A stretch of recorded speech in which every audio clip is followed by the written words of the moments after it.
Welcome to Weld.com. I have Mr. John Thompson. He's a national technical sales director with Pferd, USA. I have a little challenge today. I understand you have some product for me. You've been teaching me a lot here, and I appreciate it. But I'm gonna set up a little challenge here. I understand that you have some variable speed abrasives here to remove stock and blend. Okay, I've set up a little demonstration. I've mocked up a plate here. I've taken and making a couple of welds here, and I want to remove one of the welds with my method, and I want you to show me this variable speed technique where you're knocking out some of these steps. I'm going to do what's common to a lot of people that I talk to and a lot of stuff that I've been doing over the years, and I'm going to take a 1/4-inch zircon wheel, and I'm going to do the heavy removal with it, and then I'm going to come back with an 80 grit flapper wheel and blend the rest. I'm thinking I've been doing it. I don't particularly care for it. Sometimes my results are kind of okay, and then I go shoot paint on it for some of the stuff that I do. It's okay, but you get to looking at it real close, and there's still scratch marks and maybe an indentation in it, and I know that's not cool. The product that you have is both excellent product for taking off the excess weld. The thing is that on a single speed grinder, the only control you have is the control of your own muscles, because how much effort and push that you're pushing down. When these wheels are running on that grinder, they're going about 160 miles an hour. That's the outside surface feet per minute speed. And so the control that you get into is if you push a little hard, they continue to keep diving into the material and taking it away. So the whole idea is that everything else you have in your shop, all your drills, your recip sawzall, your welder, all are adjustable so that you can select the amount of input that you need to do a proper weld, right? You don't do every weld at full amperage. No. Except that what you're trying to do now is you went out and bought an excellent grinder, nothing wrong with that. Single speed. But you bought a grinder. You bought something designed to use cut-off wheels and grinding wheels. Not necessarily wire brushes, surface conditioning discs, and everything else. Okay. What you really need is the variability. The same thing you have with your welder, the same thing you have with your electric drill for the different bit sizes. You need a variable speed power tool because for stock removal in the beginning, you want the high speed. The high speed will give you the maximum amount of stock removal with the least amount of effort. But when you start trying to blend into more of a finish, you have to have control. And to do that, you need to slow it down, the speed, so that you can feel exactly where you're at. This is the big difference between a dedicated tool that is dedicated for really only 2 items, really in the whole arsenal, and a tool that's dedicated to run everything when it comes to finishing in your shop and working in your shop. So this is why most of the time, it's a safe grinder, it's an excellent grinder, a single speed grinder. There's manufacturers, all kinds of manufacturers make them, but the investment that you're making there limits you on what you can do with that tool. We're running like 4 different consumables: 1/4-inch, 1/8-inch, a bead brush, and flapper discs. So occasionally, maybe the backing pad and a sanding disc. But again, it's high RPM. That's all we have. Well, it's all we have because, again, you decided when you made your purchasing decision was based on the simple fact of I needed a grinder. And all of those things, other than the wire brush, all of those recommendations you made, the grinder's fine for. It'll take the 1/8-inch ones to come in on the pipe work. It'll certainly take and stuff 1/4-inch ones for stock removal and for prepping material. It'll take cutoff wheels very, very well. But after that point, even the flap disc arrangement, realistically, if you want to start cutting back on the amount of friction, you want to start cutting back on the amount of chatter and bounce, because that's what's wearing them up. You literally can make your money back on consumables. And of course, one of the most sought after items and stuff, or ones that gets used a lot in the shop, is non-woven material. This is material and such that is actually set up to give a real nice appearance, but it's nylon based, and at 160 miles an hour, it isn't going to last very long. Not going to last very long, going to melt. So you're going to wind up buying a whole lot more consumable supplies for the shop instead of setting them up to work to where they're at. This is the balancing act between a single speed grinder and a variable speed grinder finishing tool. Okay. Well, let me set this one up. I'm going to put this new 1/4 inch on there. I'm probably going to do this weld on the right-hand side first and remove it down to where I think I was just going to go into this finish work. Perfect. I'll move this out of the way. Okay. Get that blended.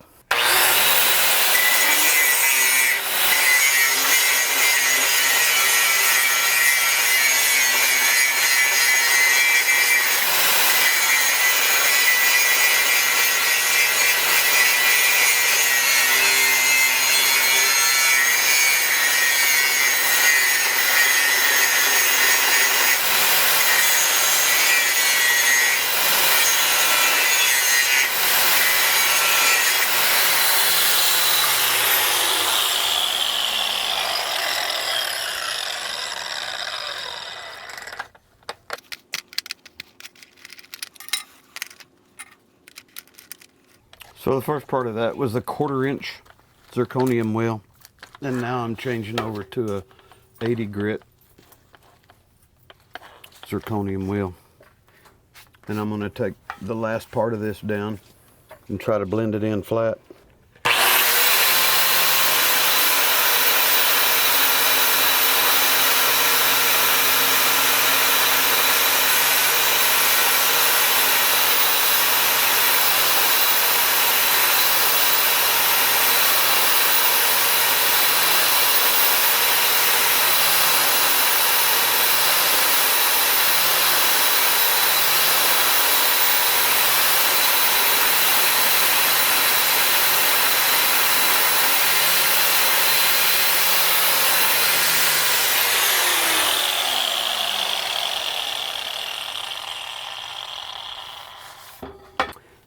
You know, again, this is something normal application.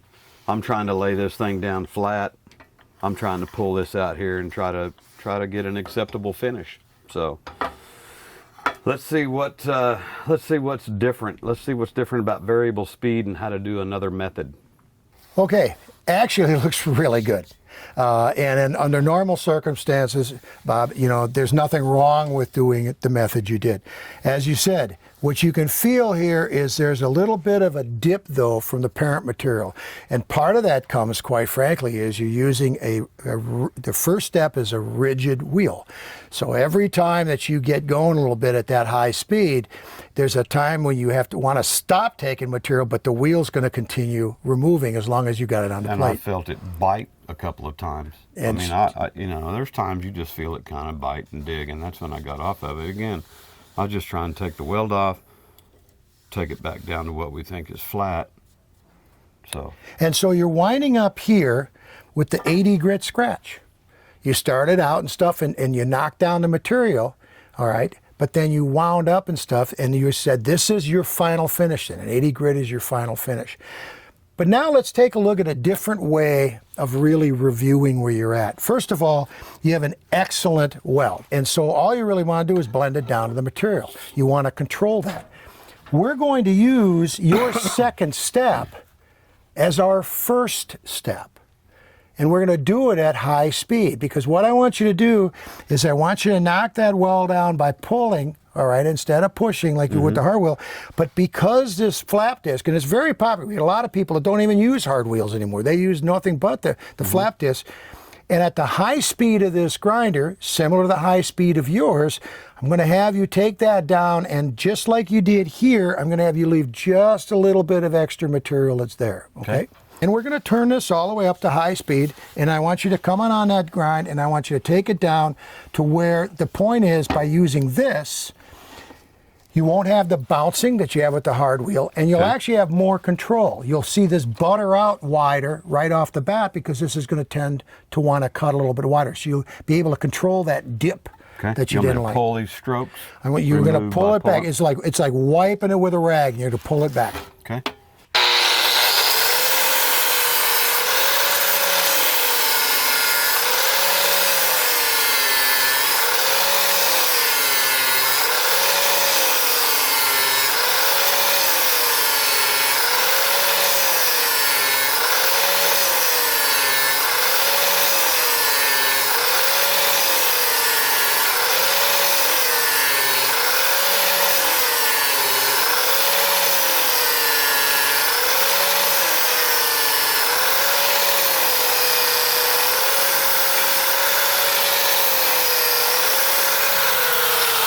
that it? Look at what you've done now. Instead of having all the bouncing that you had from that hard wheel, what you had is you shaved it off. It was like you were working with a piece of wood. You took one layer off at a time and you gently brought it down to where you're at. Now you haven't gone so far. Wow, there's a big difference right there. Okay, but now we're going to show you the difference in variable speed. Okay. Because you automatically now have an 80 grit scratch. So you're done. You did it in one step instead of two. There was no reason to have to pick up that wheel because you knew what you were doing for welding. It didn't take you much to have to be able to do that. So you already took 50% out of the amount of money you had to spend in consumables and everything else to get down to where you had to be. But as long as we're here, let's show you the difference on a variable speed that really puts the pop in it, okay? Now we're going to go into what is called a finishing system. In a finishing system, we're going to use a kind of a neat backing pad. You'll notice this isn't round all the way. Right. And the reason it's not round all the way is you have different pressures then. And what that gets rid of is that hard kind of a curve that always shows up from grinding wheels, and even this, that hard edge that always shows up and puts that extra kind of little scratch pattern in. We're going to get rid of that. So we're going to put this on to begin with. Now the other thing is, once we lock this down, we don't need the top clamping flange anymore because we're actually going to use a system that actually locks in from the back. It's called the Pferd Combi Click system. So that locks into that depression. All you do, absolutely, lock the spindle so the pad doesn't move, push down with your thumb and lift up with your finger and lock it into place. And now the variable speed. We're going to take this down from the 11,000 RPM. We're going to actually take it down to right around 6,000. And what I want you to do is same pull backwards, take the last of this weld and see what you've got for a finish then.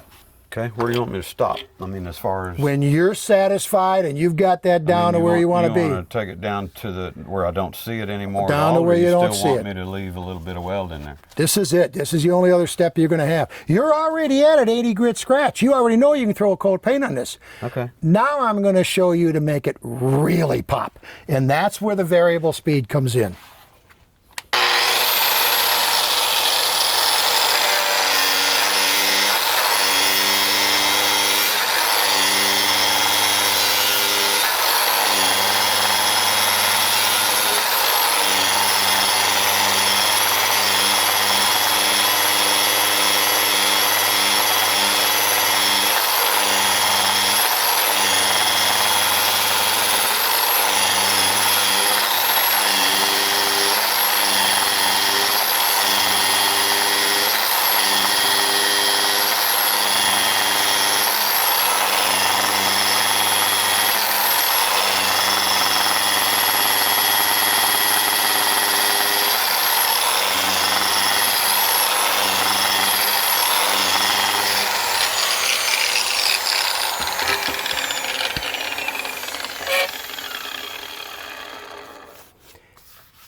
And you're at 150 grit depth of scratch, which you'll never bleed through paint. And I just kind of taught myself. That's the first time I've done that, really, with that particular. I mean, obviously it's the first time I'd run the product, but I'm teaching myself that feel and that cut because I'm watching it and I'm going, okay, I know I'm down here close, and then I was just trying to pull that out. Wow. Most finishing is done right here. Most finishing is not done with the eyes. It's done with the touch. It's the same as really with a lot of welding, a lot of TIG welding. It is not watching the puddle because you can't react that fast. It's feeling where you're at. It's the muscle memory.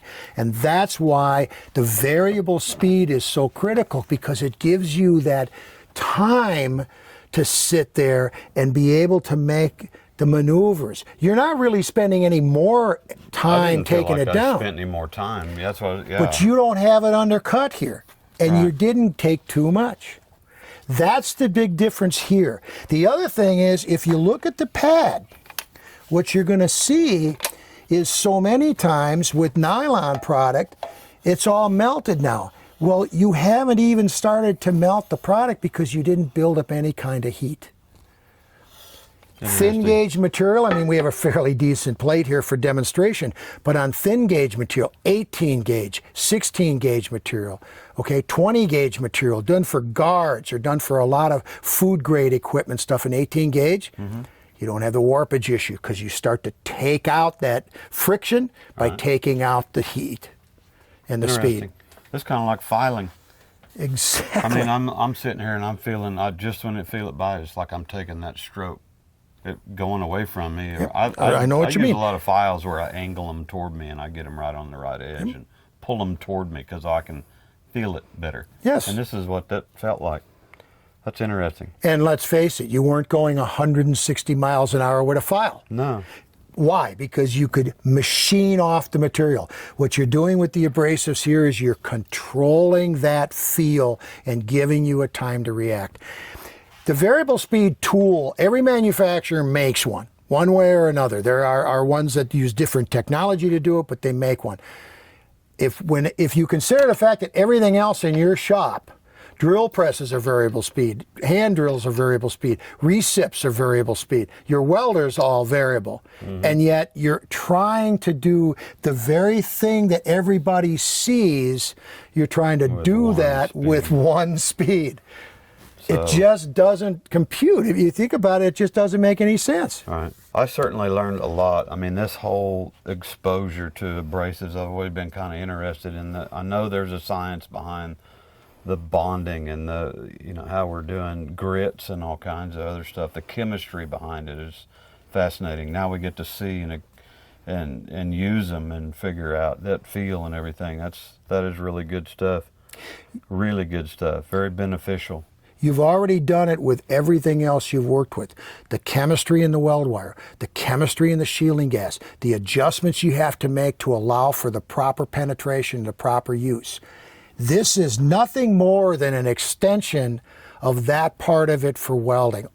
But there's a disconnect. So much of it is, I set up for this and I get it dialed in, and the rest of this is just, I can do anything with it. Right. When you start to get what you're realizing now, and you start to realize that this is also controllable, now your finishes work to the simple fact of you go, hey, I mean, I can paint that and walk away and be pretty proud. Nobody's going to see through it. Interesting. I'm sure you got a lot more tricks up your sleeve and a lot more products. Huh? I'll tell you, we've got a lot of things to show, and it really comes down where we're applications people.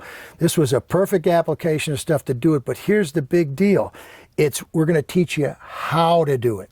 It's not just a scenario of trying to sell you a flap disc. It's telling you how to use a flap disc. And yeah, we could probably come up with a couple other things. Cool stuff. Appreciate your time. That's fascinating. Thank you, sir. Low speed, variable speed, skipping steps. It's all, like you said, it's all about applications, figuring stuff out. Yep. I've been doing this thing for years. I knew it wasn't anywhere close, acceptable at times. This is so much better, faster, cleaner, much better control, good finish. Hope you found this content educational. Please subscribe to the channel. We're going to be with Pferd doing more safety training, more application training. We're going to be learning a lot of cool stuff here, right? Yep. Next couple of weeks are going to be great. Thanks for watching Weld.com. Please subscribe. Check us out on Facebook and Instagram as well. Y'all come back now here. Yeah. Forget your job. Forget playing the video games. Get over here. Well, you can do it your way. We need to do it. You want to do this or the fat guy dies.